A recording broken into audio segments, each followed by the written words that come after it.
तो अभी तक जिस ट्रेड डील को लेकर भारत और अमेरिका के बीच उम्मीदें जताई जा रही थीं, वही मामला अचानक एक और दिशा पकड़ चुका है।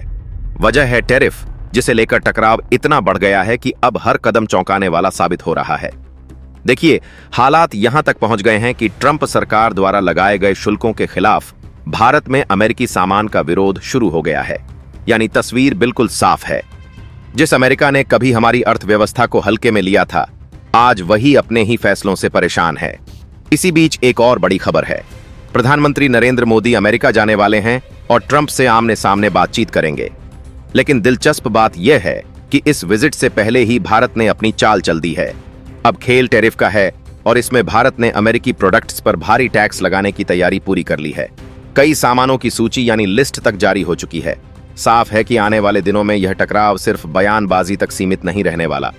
तो चलिए इस पूरे घटनाक्रम को गहराई से समझते हैं और जानते हैं कि आखिर यह जंग कहां तक जाएगी। लेकिन उससे पहले अगर आप वीडियो देख ही रहे हो तो बस 1 सेकंड निकालकर लाइक बटन दबा दो और चैनल को सब्सक्राइब कर लो। आपके लिए 1 सेकंड होगा, लेकिन हमारे लिए बहुत बड़ी मदद है। तो वो कहते हैं ना दोस्तों, कभी कभी कोई कदम खेल जैसा लगता है, लेकिन असल में वही आने वाले कल की राजनीति और अर्थव्यवस्था तय करता है। बिल्कुल यही हाल है अमेरिकी राष्ट्रपति डोनाल्ड ट्रंप के टैरिफ वाले दांव का। शुरुआत में यह सब एक छोटा सा ट्रेड गेम लग रहा था, मगर अब हालात ऐसे बन चुके हैं कि इसे सीधा सीधा ट्रेड वॉर कहा जा सकता है। और ट्रेड वॉर का मतलब है हर देश अपने विरोधी के प्रोडक्ट पर बदले की भावना से टैक्स ठोकना। यही खेल अब असली जंग में बदल चुका है। नतीजा, जैसे जैसे अमेरिका भारत पर टैरिफ लगाता जा रहा है, वैसे वैसे भारत ने चीन, ब्राजील और रूस के साथ अपने रिश्ते और मजबूत कर लिए हैं। और सबसे चौंकाने वाली बात यह है कि जो चीन हमेशा हर मंच पर भारत की आलोचना करता था, वही आज खुलकर भारत के पक्ष में बोल रहा है। दोस्तों, यह हालात अचानक पैदा नहीं हुए, क्योंकि जरा इसे ऐसे सोचिए, किसी गांव में लोग आपस में दुश्मन हो, रोज झगड़ते हो, लेकिन अगर उसी गांव पर बाहर से कोई बड़ा संकट टूट पड़े तो वही दुश्मन भी एक दूसरे के साथ खड़े हो जाते हैं। अमेरिकी टैरिफ ने आज वही माहौल बना दिया है। चाहे चीन हो, रूस हो, भारत या ब्राजील, सब पर असर पड़ा है। और यही वजह है कि जो भारत और चीन हमेशा टकराव में रहते थे, वह भी अब मजबूरन एक दूसरे के करीब आ रहे हैं। लेकिन भारत की नाराजगी सिर्फ टैरिफ से नहीं बल्कि भेदभाव से है, क्योंकि अमेरिका ने नियम सबके लिए बराबर नहीं रखे। देखिए, रूस से तेल और गैस सबसे ज्यादा चीन खरीदता है। भारत उसकी तुलना में बहुत कम लेता है। फिर भी सजा किसे मिली? भारत को। भारत पर सीधा 25% टैरिफ ठोक दिया गया और अगले ही दिनों में इसे 50% तक बढ़ाने की तैयारी है। उधर चीन को क्या मिला? अमेरिका ने उसे 90 दिन की मोहलत थमा दी। यानी एक तरफ भारत पर कड़ा दबाव, दूसरी तरफ चीन को राहत। और फिर भी अमेरिका कह रहा है, हम भारत से बातचीत कर समाधान निकालेंगे। अब सवाल यह उठता है दोस्तों, अमेरिका आखिर भारत के साथ इतना भेदभाव क्यों कर रहा है? और यही वजह है कि अब भारत ने भी साफ संकेत दे दिया है। हम चुप नहीं बैठने वाले मोदी सरकार की तरफ से सबसे बड़ा कदम यही देखा जा रहा है कि अब खुले तौर पर अमेरिकी प्रोडक्ट्स को दरकिनार किया जा रहा है। भारतीय लोग भी आवाज उठा रहे हैं, हमें विदेशी सामान नहीं, अपने देसी प्रोडक्ट्स का इस्तेमाल करना है। यानी खेल अब सीधा अमेरिकी कंपनियों के खिलाफ जा रहा है। भारत में मौजूद उनकी मल्टीनेशनल कंपनियों को बहिष्कार का सामना करना पड़ रहा है। वजह साफ है, ट्रंप की आर्थिक दबंगई और अनुचित टैरिफ नीति। यही रवैया आम लोगों के गुस्से की वजह बना है। याद कीजिए, हाल ही में अमेरिका ने बयान दिया था कि भारत एक डेड इकोनॉमी है और यहीं से असली आग भड़की। सोचिए, दुनिया का सबसे बड़ा उपभोक्ता बाजार, सबसे तेजी से बढ़ती अर्थव्यवस्था और सबसे बड़ी जनसंख्या वाला देश, उसे आप मरी हुई अर्थव्यवस्था कहकर पुकारते हैं। नतीजा यह निकला कि अब भारतीय उपभोक्ता खुद अमेरिकी ब्रांड से दूरी बनाने लगे हैं। और इस बहिष्कार का असर छोटा मोटा नहीं होगा। मैकडॉनल्ड्स हो या कोको कोला, अमेज़न हो या एप्पल, इन कंपनियों को सीधा झटका लग सकता है, क्योंकि भारत सिर्फ एक बाजार नहीं है, बल्कि वो जगह है जहां करोड़ों नए ग्राहक हर साल जुड़ रहे हैं। और अगर यही मार्केट अमेरिकी ब्रांड्स के खिलाफ खड़ा हो जाए तो इसका असर सीधा वॉशिंगटन तक महसूस होगा। दोस्तों, अगर उदाहरण देखें तो तस्वीर और भी साफ हो जाती है। मेटा का व्हाट्सएप दुनिया में सबसे बड़ा यूजर बेस कहां है? भारत में डोमिनो किसी भी देश से ज्यादा आउटलेट कहां है? भारत में पेप्सी और कोका कोला, छोटे से छोटे कस्बे की दुकान तक इनकी बोतलें सजी रहती हैं। और जब कोई नया एप्पल स्टोर खुलता है या स्टारबक्स किसी ऑफर के साथ आता है तो भीड़ आज भी कतारों में लग जाती है। यानी अमेरिकी ब्रांड्स के लिए भारत सिर्फ एक बड़ा नहीं, बल्कि सबसे अहम बाजार है।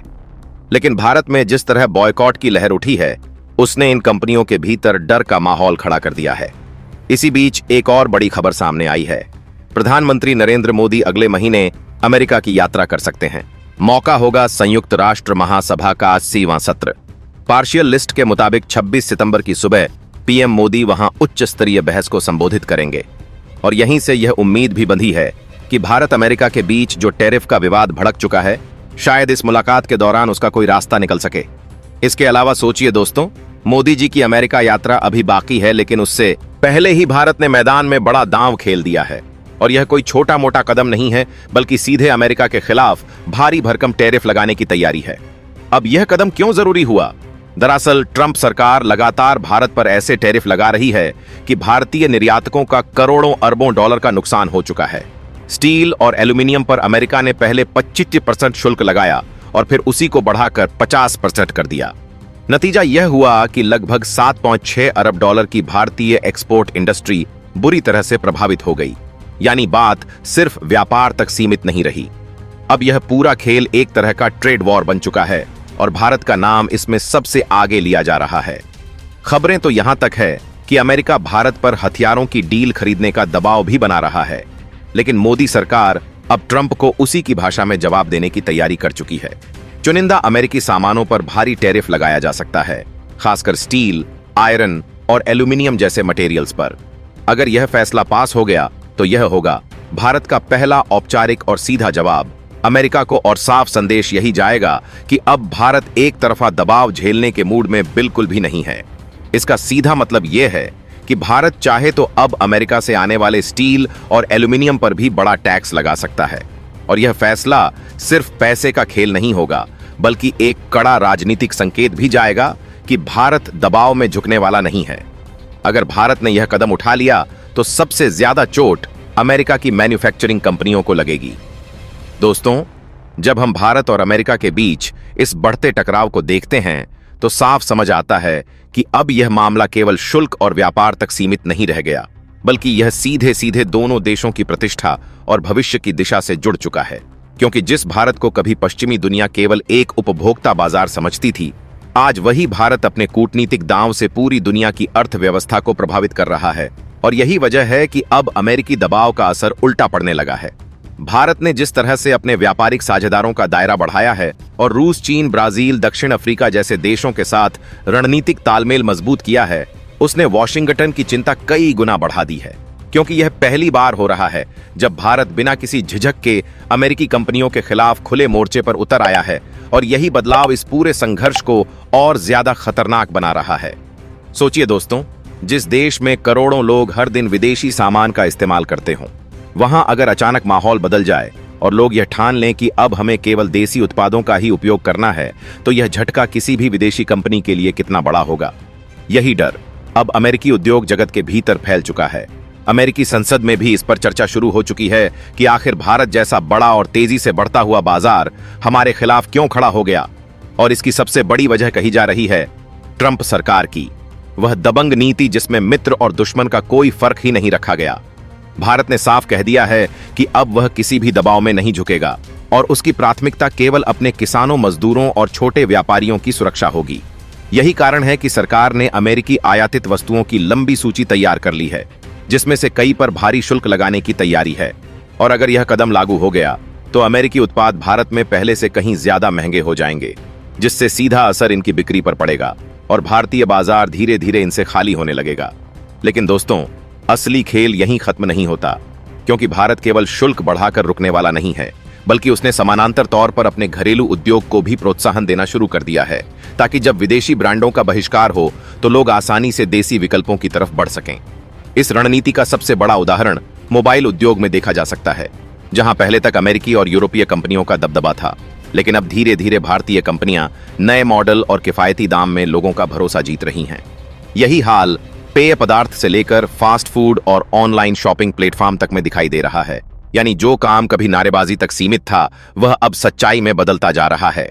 और यही बदलाव अमेरिकी नीति निर्माताओं के माथे पर पसीना ला रहा है, क्योंकि अगर भारत ने एक बार अपने उपभोक्ता बाजार के दरवाजे बंद कर दिए तो यह झटका केवल अरबों डॉलर का नुकसान नहीं होगा, बल्कि पूरी वैश्विक सप्लाई चेन हिल जाएगी। इसीलिए अमेरिका अब लगातार बयान दे रहा है कि हम भारत से बातचीत कर समाधान निकालना चाहते हैं। लेकिन सवाल यह है कि जब शुरुआत में भारत ने चेतावनी दी थी कि शुल्क की नीति से नुकसान होगा, तब क्यों किसी ने उसकी बात नहीं सुनी? अब हालात यह हो गए हैं कि भारत अंतर्राष्ट्रीय मंचों पर भी इस मुद्दे को उठाने लगा है, चाहे वह ब्रिक्स की बैठक हो या शंघाई सहयोग संगठन का सम्मेलन। भारत ने हर जगह अमेरिकी भेदभाव का मुद्दा जोर शोर से उठाया है और उसका संदेश साफ है कि अगर अमेरिका अपने फैसले पर अड़ा रहा तो भारत भी पीछे हटने वाला नहीं है। दोस्तों, यह पूरा विवाद केवल दो देशों के बीच का नहीं है, बल्कि अब यह वैश्विक अर्थव्यवस्था की दिशा तय करने वाला मुद्दा बन गया है। क्योंकि जब दो बड़े देश आपस में भिड़ते हैं तो उसका असर दुनिया के बाकी देशों पर भी पड़ता है। यही वजह है कि यूरोप से लेकर एशिया तक तमाम देश इस घटनाक्रम पर नजर गड़ाए हुए हैं। कुछ देशों को लग रहा है कि भारत अमेरिका के इस टकराव से उन्हें फायदा मिल सकता है, क्योंकि जब भारत अमेरिकी वस्तुओं पर शुल्क लगाएगा तो भारत को उन वस्तुओं के नए सप्लायर चाहिए होंगे और यह मौका वे देश आसानी से हासिल कर सकते हैं। यही कारण है कि यूरोप के कई राष्ट्र भारत के करीब आने की कोशिश कर रहे हैं। वहीं रूस और चीन पहले से ही भारत के साथ खड़े हैं और यही गठजोड़ अमेरिका के लिए सबसे बड़ी चुनौती है। अब सवाल यह उठता है कि आगे इस जंग का अगला पड़ाव क्या होगा? क्या अमेरिका पीछे हटेगा या भारत को और दबाव झेलना पड़ेगा? लेकिन अगर इतिहास देखा जाए तो हर बार जब किसी देश ने भारत पर दबाव बनाने की कोशिश की है, भारत ने धैर्य और रणनीति से उसका सामना किया है और इस बार भी तस्वीर कुछ ऐसी ही दिख रही है। मोदी सरकार ने यह साफ संकेत दे दिया है कि अब भारत की अर्थव्यवस्था को कमजोर समझने की गलती कोई न करे, क्योंकि आज भारत न केवल अपनी रक्षा के मामले में आत्मनिर्भर हो रहा है, बल्कि तकनीकी और औद्योगिक क्षेत्र में भी तेजी से आगे बढ़ रहा है। यही आत्मनिर्भरता भारत को इस जंग में मजबूती देती है। अमेरिकी राष्ट्रपति चाहे जितनी भी धमकी दें, लेकिन भारत की जनता का समर्थन अपनी सरकार के साथ है और यही समर्थन सबसे बड़ा हथियार है। आने वाले दिनों में जब प्रधानमंत्री मोदी अमेरिका यात्रा पर जाएंगे तो वहां केवल एक सामान्य भाषण नहीं होगा, बल्कि दुनिया देखेगी कि भारत किस आत्मविश्वास के साथ अपनी बात रख रहा है और यह संदेश जाएगा कि अब भारत किसी भी कीमत पर अपने राष्ट्रीय हितों से समझौता नहीं करेगा। यही सस्पेंस अब पूरी दुनिया को बांधे हुए है कि क्या होगा जब मोदी और ट्रंप आमने सामने बैठेंगे। क्या कोई समाधान निकलेगा या फिर यह टकराव और गहराएगा? लेकिन एक बात तय है दोस्तों, भारत ने यह साबित कर दिया है कि वह अब केवल खेल का मोहरा नहीं, बल्कि खेल का असली खिलाड़ी है और उसकी हर चाल पूरी दुनिया की राजनीति और अर्थव्यवस्था को प्रभावित करने की ताकत रखती है। यही है वह असली सस्पेंस जिस पर सबकी निगाहें टिकी हैं और आने वाले दिनों में इसका अंजाम इतिहास की किताबों में दर्ज होने वाला है। दोस्तों, जब दुनिया की निगाहें इस बात पर टिकी थीं कि भारत और अमेरिका के बीच बढ़ते इस तनाव का अंजाम आखिर क्या होगा, तभी एक और चौंकाने वाला मोड़ आया जिसने पूरी दुनिया को हैरान कर दिया। क्योंकि प्रधानमंत्री नरेंद्र मोदी की अमेरिका यात्रा से पहले ही भारत ने एक बड़ा कूटनीतिक दांव खेल दिया और वह था अमेरिकी उत्पादों पर अतिरिक्त शुल्क लगाने की घोषणा। लेकिन यह केवल एक आर्थिक फैसला नहीं था, बल्कि इसके पीछे गहरा संदेश छिपा था। भारत ने दुनिया को दिखा दिया कि अब वह केवल प्रतिक्रिया करने वाला देश नहीं, बल्कि पहल करने वाला राष्ट्र बन चुका है। और यही बात अमेरिका के नीति निर्माताओं के लिए सबसे बड़ी चिंता का विषय बन गई, क्योंकि उन्हें समझ आने लगा कि भारत अब किसी भी दबाव में झुकने वाला नहीं है, बल्कि वह बराबरी के स्तर पर बात करने का हकदार है। और यही बदलाव इस पूरे संघर्ष को नई दिशा देता है। सोचिए दोस्तों, जिस देश ने सदियों तक उपनिवेशवाद झेला और आर्थिक दबावों के कारण चुपचाप समझौते किए, वही भारत आज इतने आत्मविश्वास से दुनिया की सबसे बड़ी महाशक्ति को चुनौती दे रहा है। यह केवल राजनीति नहीं, बल्कि मनोविज्ञान की भी लड़ाई है, क्योंकि जब कोई देश आत्मनिर्भर होता है तो उसके भीतर यह हिम्मत आ जाती है कि वह किसी के सामने न झुके, और यही आत्मनिर्भरता आज भारत को मजबूती दे रही है। इस फैसले के बाद भारत के भीतर भी एक नई ऊर्जा पैदा हुई। लोगों को लगा कि उनकी सरकार वास्तव में उनके हितों के लिए लड़ रही है, और यही कारण है कि विदेशी उत्पादों के बहिष्कार की लहर और भी तेज हो गई। गांव-गांव, शहर-शहर, हर जगह यह संदेश फैलने लगा कि हमें अब अपने देसी उत्पादों पर भरोसा करना है, और यही बदलाव धीरे-धीरे आर्थिक क्रांति का रूप लेने लगा। लेकिन दोस्तों, असली सस्पेंस तो अभी बाकी है, क्योंकि अमेरिका ने इस कदम को सीधे चुनौती मानते हुए भारत पर और भी कड़े प्रतिबंध लगाने की धमकी दी। अमेरिकी अधिकारियों ने बयान दिया कि अगर भारत ने यह कदम वापस नहीं लिया तो हम उसके आईटी और फार्मा सेक्टर पर भी प्रहार करेंगे। लेकिन भारत ने साफ जवाब दिया कि अगर ऐसा हुआ तो हम भी अपने कदम और सख्त करेंगे। और यह साफ संकेत था कि अब यह टकराव केवल शुल्क तक सीमित नहीं रहेगा, बल्कि पूरी तरह से आर्थिक युद्ध का रूप ले सकता है। यही कारण है कि यूरोपीय संघ से लेकर एशियाई देश तक इस पूरे घटनाक्रम से चिंतित हैं, क्योंकि अगर भारत और अमेरिका की यह जंग आगे बढ़ी तो वैश्विक बाजार पूरी तरह से हिल जाएगा और इसका असर हर देश की अर्थव्यवस्था पर पड़ेगा। लेकिन इस पूरे खेल में सबसे दिलचस्प मोड़ तब आया जब चीन, जिसने हमेशा भारत के खिलाफ मोर्चा खोला था, उसने भी पहली बार भारत का समर्थन किया। दरअसल चीन खुद भी अमेरिकी दबाव का सामना कर रहा है और उसे समझ आ गया कि अगर भारत के साथ खड़ा हुआ तो अमेरिका की रणनीति को और बड़ा झटका लगेगा। यही वजह है कि बीजिंग ने न केवल बयान जारी किया, बल्कि भारत के साथ मिलकर नए व्यापारिक समझौते करने की पेशकश भी कर दी। सोचिए दोस्तों, यह वही चीन है जो हर अंतर्राष्ट्रीय मंच पर भारत के खिलाफ आवाज उठाता था, लेकिन आज वही भारत के साथ खड़ा है। यह नजारा दुनिया के लिए किसी सस्पेंस से कम नहीं था, क्योंकि इससे साबित हो गया कि अमेरिकी दबाव ने दुनिया की राजनीति की पुरानी लकीरें मिटा दी हैं और अब नए गठबंधन बन रहे हैं। भारत ने भी इस मौके का फायदा उठाते हुए ब्रिक्स देशों की बैठक में खुलकर कहा कि हमें मिलकर ऐसे विकल्प तैयार करने होंगे जिससे अमेरिकी दबाव का असर कम हो सके। और यह बयान वॉशिंगटन तक सीधा संदेश था कि अब भारत अकेला नहीं, बल्कि एक पूरे समूह के साथ खड़ा है। उधर घरेलू मोर्चे पर भारत सरकार ने एक और बड़ा कदम उठाया और वह था विदेशी निवेश नीति में बदलाव, जिससे भारतीय उद्योगपतियों को प्रोत्साहन मिला और उन्होंने खुले तौर पर अमेरिकी कंपनियों को टक्कर देने की तैयारी शुरू कर दी। यह नजारा बिल्कुल वैसा था जैसे कोई देश युद्ध के मैदान में केवल सैनिकों से नहीं, बल्कि पूरे समाज से लड़ाई लड़ रहा हो। अब हर भारतीय अपने तरीके से इस संघर्ष का हिस्सा बन चुका था। कोई विदेशी सामान न खरीद कर लड़ रहा था, कोई सोशल मीडिया पर अभियान चला रहा था और कोई सरकार की नीतियों के समर्थन में आवाज बुलंद कर रहा था। यानी यह संघर्ष केवल नेताओं का नहीं, बल्कि पूरे देश का बन चुका था। और यही है वह ताकत जो किसी भी बड़ी शक्ति को हरा सकती है। दोस्तों, इस पूरे घटनाक्रम का सबसे बड़ा सवाल यही है कि क्या अमेरिका अब अपनी नीति बदलेगा या भारत को और ज्यादा चुनौती देगा। लेकिन अगर इतिहास से सीख ली जाए तो साफ है कि जब कोई देश जनता के साथ खड़ा होता है तो उसे हर मोर्चे पर जीत मिलती है, और आज भारत उसी रास्ते पर बढ़ रहा है। यही कारण है कि पूरी दुनिया यह मानने लगी है कि भारत अब केवल एक उभरती ताकत नहीं, बल्कि वास्तविक अर्थों में महाशक्ति बनने की राह पर है।